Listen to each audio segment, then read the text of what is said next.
Номын ертөнцөөр. Миний бодлоор бол ном бол хүний эрдэм мэдлэгийн хязгааргүй уудам далаа гэж боддог л да. Тийм учраас ч номонд их хайртай байх хэрэгтэй, номыг их унших хэрэгтэй. Би бол ерөн бол их багасаа олон хэл дээр ном уншиж одоо хүмүүцсэн байна.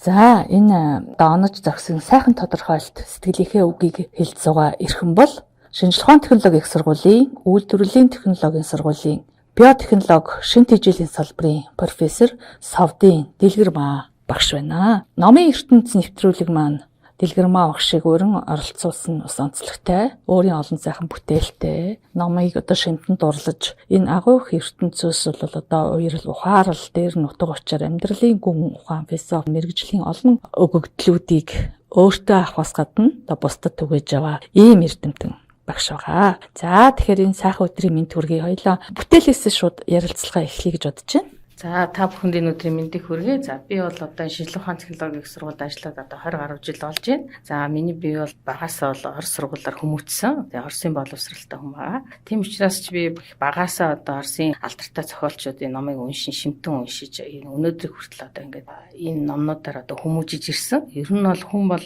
ном уншина гэдэг бол тухайн хүний одоо ертөнцийг үзэх үзэл бол маш ихээр өөрчлөгддөг. За ингээд ертөнцийг үзэх үзэл өөрчлөгдснөөр тэр хүний ухаан тэлдэг. Би бол тэгж боддог. Тийм учраас тэр хүн бол одоо ингээд юмс үзэгдлийг бол ингээд тунгаан бодох чадвар айгүй өндөртэй болдог гэж би боддог. Тийм ч учраас бол багасаа бол их олон шүлэг чийжилдэг байсан. Одоо тэгээд том ангид ороод бол бүхэл бүтэн одоо армаанууд уншдаг байсан. За одоо Лев Толстойн одоо Даймбаа инхийг бол одоо их хэл дээр нь уншижээ. За Достоевскийн Гимбазим гэдэг преступление наказаниыг бол одоо уншижээ. Тэрийг уншаад бол одоо үнэхээр Раскольников гэдэг хүн яагаад одоо тэр юмгийг алгуулсан бэ гэдгийг бас их тунгаан шүүж одоо бас боддог байлаа тий. Тэр чи одоо ингээд бид 8 дугаар ангидаа л уншиж байгаа зохиол шүү дээ.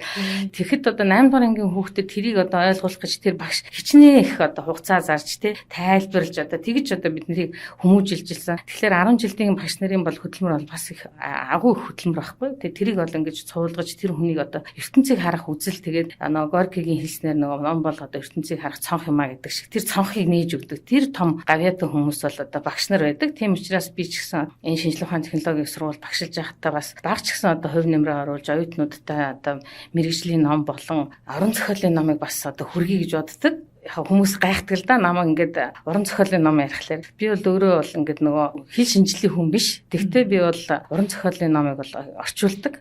Одоо энэ шинжлэх ухааны технологийн сургуулийн номын санд миний орчуулсан нэг Охтын цуврал гэдэг 6 ном байдаг. Тий, тэрийг бол одоо манай биотехнологийн одоогоос нэг хэдэн жилийн өмнө төгссөн оюутнууд авч уншичаад багш одоо бүр уншсан чинь их гоё ном байлаа штэ гэд. Тэгээд дараа нь би санаандгүй байжсэн чинь манай охин ирчээд ээжээ энэ өстой гоё ном гинэ гэд 10 жилийн хөвгөлтэй. Энэ өстой гоё ном байна. Би энийг унших гэж авчирлаа гэсэн чинь миний орчуулсан ном байдیں۔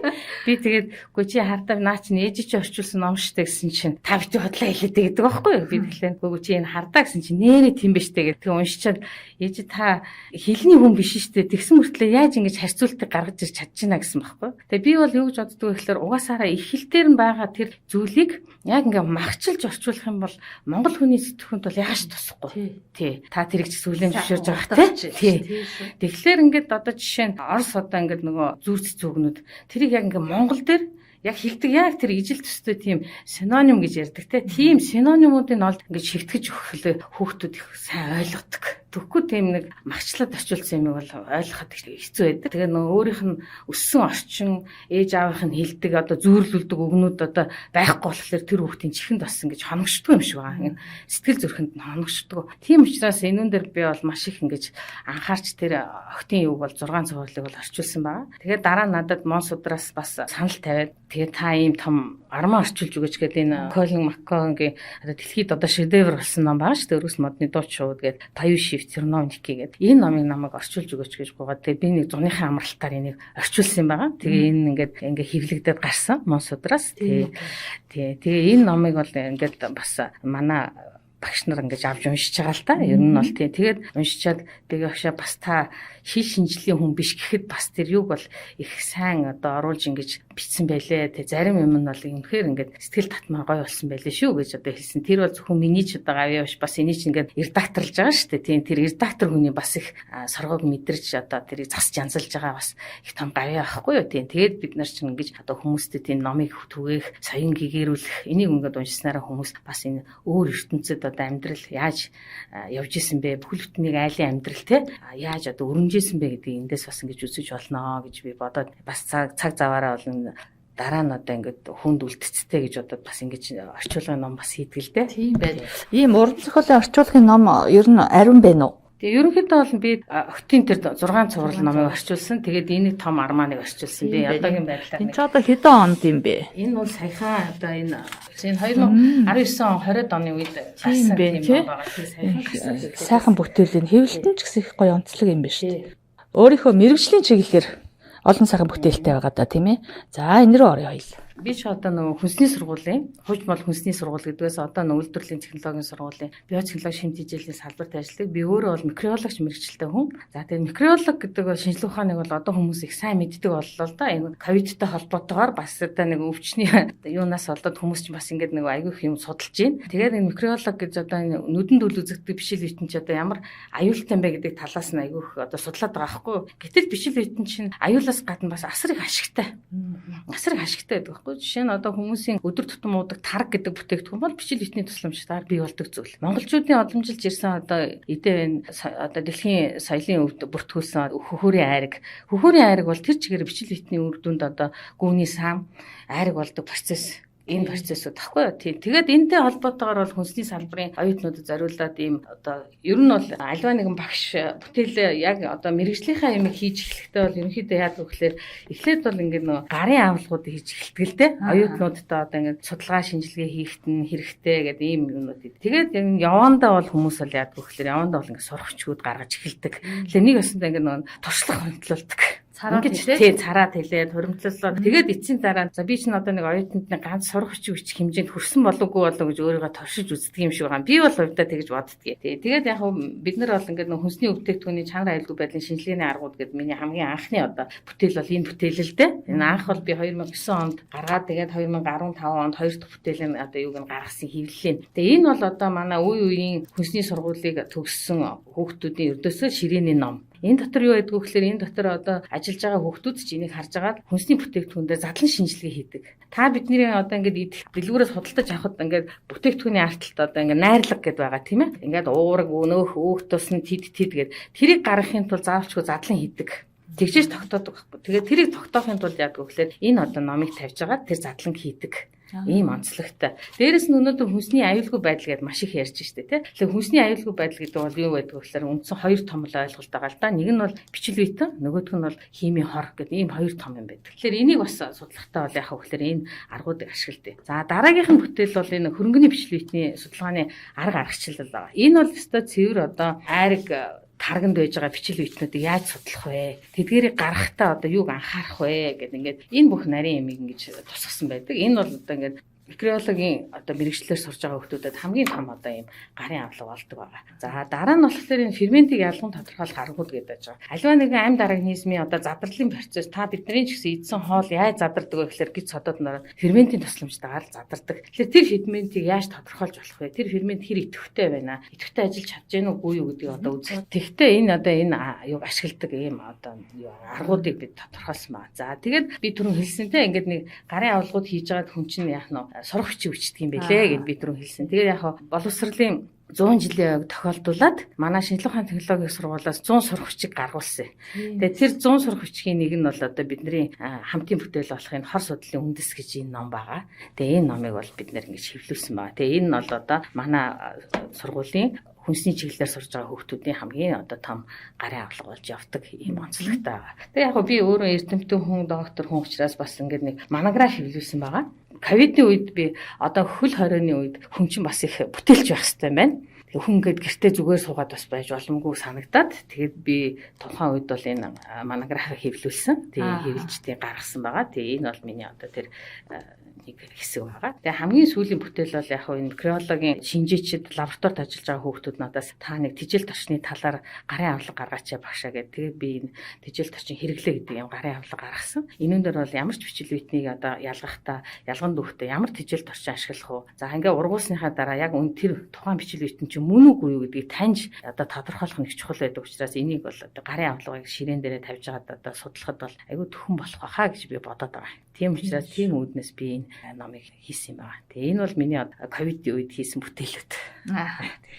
Үнэхээр бүтээлч бас ууггүй хөдөлмөрч энэ цуцшгүй зан чанар бол одоо ингээ сайхан амжилтын гардаг. Эргээд харахад бол энэ одоо баг би хэдийд нэж амжуулах гэмээр нөгөө амжуулсан ажил бол эргээд хүн хийгээд өгсөн юм шиг сайхан байдаг гэж хөгшөд хэлдэг тийм ээ. Аргагүй л үнэхээр сайхан байна.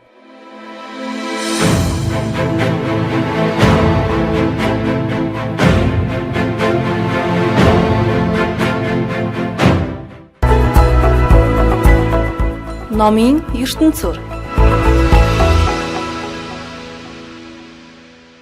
За номын ертөнц нэвтрүүлгийн өнөөдрийн зочноор шинжлэх ухааны технологийн их сургуулийн үйлдвэрлэлийн технологийн сургуулийн биотехнологи шин дэжлийн салбарын профессор Савдын Дэлгэрмаа гэж ирхэм оролцож байгаа. За та тэгэхээр хөдөлгөөн мартин бас ингээд орс хэлийг одоо хүүхэд байхасаа төгс эзэмшчихээ тийм ээ. Тэгээд унган орс хэл сурч байгаа дээр нь одоо энэ сайхан өөрийн мэрэгжил мэдлэгийг эзэмшээд өөрийн бодол одоо хүсэл зорилгоонд тэлж энэ сайхан бүтээлүүдийг одоо туурвж оюутан залуучуудаа одоо сайхан зам жим өргөн их одоо харгуй болж явж байгаа. Тэр нь уран зохиол чимтэн дурлна гэдэг бол одоо их олон хөдөлгөөн мартай хүний шинж. Ер нь хөдөлгөөн мартай хүн хол тавхитгаа. Тэгэхээр яалтчгүй өөрийгөө хөгжүүлэх бас энэ сайхан амьдралын энэ шин сэдлийг цонхыг өөртөө нээж их гоё өдөр болгоны босгон дээр шин амьдрна гэдэг бол их гоё юм тийм ээ.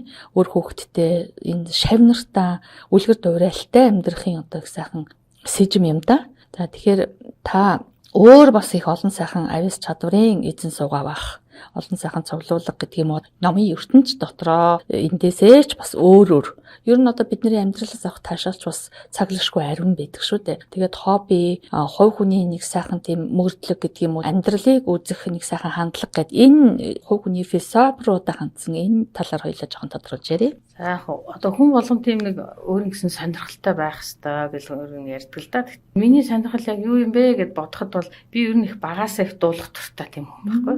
Тий, ер нь бол би их дуулах туртай. Тэгээд дээрэс нь би шүлэг их унших туртай. Ер нь бол юм. Багтаа би 10 жил байхдаа урагшдын дандаа урлагийн үзлэгт ордог байсан. Тэгээ манайх ангиараа ингээд нөгөө урлагийн үзлэг бэлдэж байхад бусад ангийн багш нар танаа гослол дуучин чи хий юм бэ гэж асуухлаар миний нэрийг манайх шилдэг. Тэгэхээр танах нэг дорох нь аргагүй юм байна дөө гэдэг ингээд бүр тийм байсан. Тийм байна. Тэгээ яг манайх ч ингээд нөгөө манай сургууль ч ингээд нэг тэгш жилдээ одоо ой тэмдэглэхтэй нэг багш ажилчдынхаа урлагийн үзлэг хийдэг.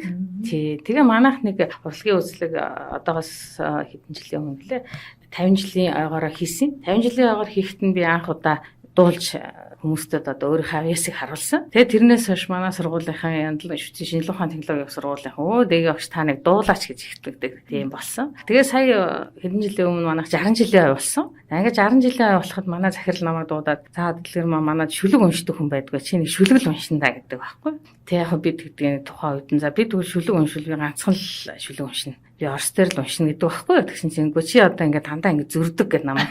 Би төлөө үгүй би бол ердөөсөө ганцхан шүлэг уншина. Тэр шүлэг нь ердөөсөө л Пушкины Евгений Онегины Тачаныгийн захиаглыг уншина гэдэг байхгүй юу. Тэгсэн чинь манай захирал за одоо чи өөрөө тэгээ шийдэж байгаа бол одоо тэгтээ гэд. За ингээд би тэр шүлгийг ингээд шээжлээл ингээд ялаа л та бэлтэл ингээд яасан чинь таны одоо эн чинь гэд ингээд байхгүй юу. Би тэг хамгийн гол нь юу гэж бодсон бэ гэхээр нэгэн тэнцэнгийн нэг урлагийн үйлслийн одоо уралдаан учраас би ч нөөрийн гэсэн нэг өрсөлдөгчтэй байна да. Би тэгээд шинжлэх ухааны технологийн их сургуульд хамгийн сайн шүлэг уншдаг ганцхан хүн байдгийг мэднэ. Тэр хүн бол орос хэлний багш хүн байхгүй юу. Тэгээд би тэр хүнд бас энэ сэтгэл зүйн дайралт хийх гэдэг шүү дээ. Орос хэлтэй хүнд орос хэлний багш хүн хамгийн хэцүү зүйл болох шиг Евгений Онегины тэр Тачаныгийн захиа бол хамгийн гоё одоо уран бүтээлийн баг оргил гэж хэлмээр тийм зүйл байхгүй. Тэгээ би одоо тэр хүнд одоо тэрийг харуулах гэж тэрийг албаарт сонгосон юм. Тэр багш одоо сонсож байгаа хэл та тийм мэдчихэж байгаа. Тэгээд би тэр шүлгийг ингээд уншаад дуусахад манад ирж шүүжсэн болгонгой Булангаа бүр босож одоо надад бүр тусгаалan одоо талархал илэрхийлсэн байхгүй юу? Одоо ингэж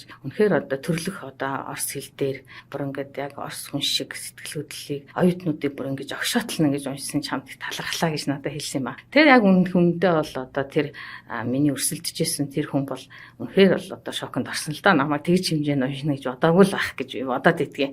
Тэгээд би ямар сайн өөрт нь хэлчихсэн. Надтай энэ тэнцэж одоо яг унших хүн бол ганцхан чи гэдгийг би мэдчихсэн. Тэгээ манай захирал намайг ямар сайндаа тэр юуны дараа чи ч бүр авьяасаа нууж л хамгийн сүүлд гаргалаа да гэж надад хэлжсэн байхгүй. Тэгээ би тэгсэн. Ямарваа нэгэн одоо жүжигчин ч бай, ямар ч одоо авьяастай хүн бол хамгийн маш авах гэж хамгийн сүүлийн удаа дайнд орж байгаа юм шиг бүх юм гарах хэрэгтэй гэж би боддог гэсэн чи өстой нэг үгэнд ордгоо хүн шүү чигээд намайг тэгжсэн манай захирал тийм. Тэгээд бид нэр бол манай сургууль тэр урлагийн үйлчлэгээр бол 1-р байранд орж исэн ийм түүхтэй. Дээрээс нь би бол яг магаасаа манай аав бол Монгол Улсын үндсэн хуулийн цэцгийн дарга хүн байсан. Тий. Тэгээ манай аав бол маш том юм номын сантай. Бүр нэг бүтэн өрөө ингээд дүүр номтой тийм айл байсан баггүй. Манайх тэгээд ерөнхийдөө бол номоо ингэж цоглуулдаг, номыг их дээдэлдэг тийм айл.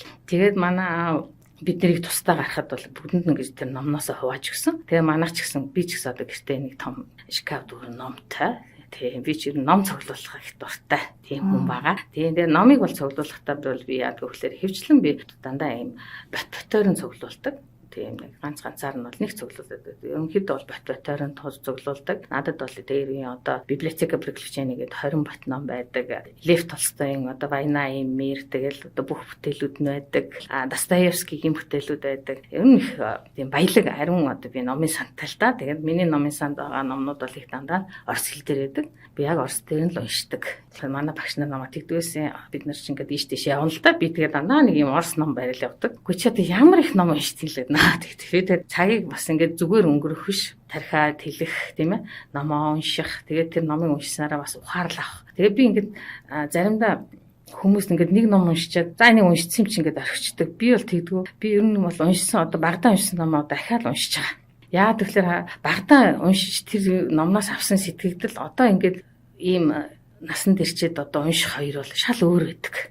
Тий, шал өөр байд юм бэлээ. Би одоо ингээд оюутан ахуй цагтаа уншижсэн номыг одоо ингээд уншихлаа би яагаад тухайн үед яг ингэж бодоогүй болоо гэж би бас боддог л та. Насны нөгөө ухаарлын ирмэг байна тийм ээ. Ухаарлын ирмэг байд юм бэлээ бас хүнд. Тэгээ хүн чинь бас тэр ингээд нөгөө тухайн үед ертөнцийг үзэх хүсэл нь бас өөр байсан байдаг байна. Тийм ээ залуу хүний нүдээр хардаг байсан шүү дээ. Одоо ингээд үр хүүхэдтэй одоо ийм болсон цагт бас шал өөрөөр хард юм байна. Ер нь хүн бол нэг 50 гараад л бол хүний бол ертөнцийг үзэх хүсэл бол бүр тэр эрс өөрчлөгддөг юм байна гэдгийг би өөр дөрөө ингээд дүгнээд байгаа байхгүй.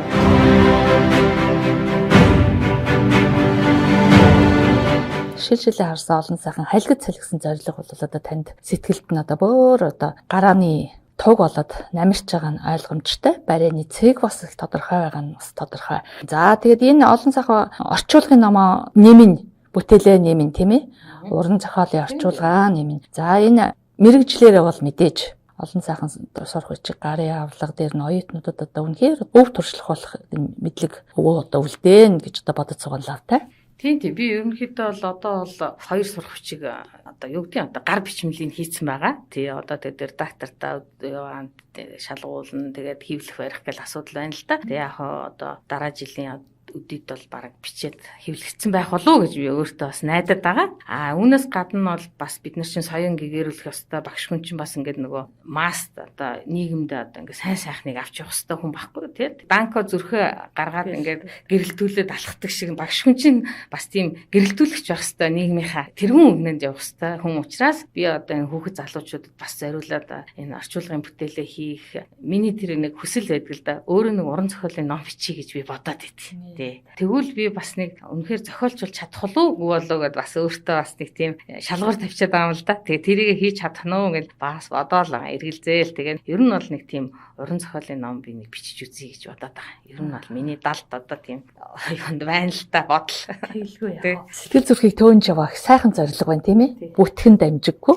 За тэгээд танд сайхан амжилт хүсье. Бүтээл тэмүүллийн гал зөгтэй сайхан ориглон онжлуудыг ярив. Баярлалаа, танд ч гэсэн ажлын амжилт хүсье. Энэ бидний ярилцлагыг сонсож байгаа залуучууд болон одоо бүх сонсогчдоо эрүүл энхийг хүсэж өрөөд за тэгээд номтой сайн нөхөрлж байгаарай, номноос их ухаарлыг олж байгаарай. Амьдрал гэдэг энэ хүлгүй их далаад одоо өөрийгөө алдахгүй яваарай гэдэг эрүүлгийг хэлж одоо энэ нэвтрүүлгийг төгсгий да. Баярлалаа. За өнөөдрийн номын ертөнц нэвтрүүлгийн зочноор шинжлэх ухааны технологийн их сургуулийн үйлдвэрлэлийн технологийн сургуулийн биотехнологи шин тэжээлийн салбарын профессор Совдын Дэлгэр Маавш оролцлоо.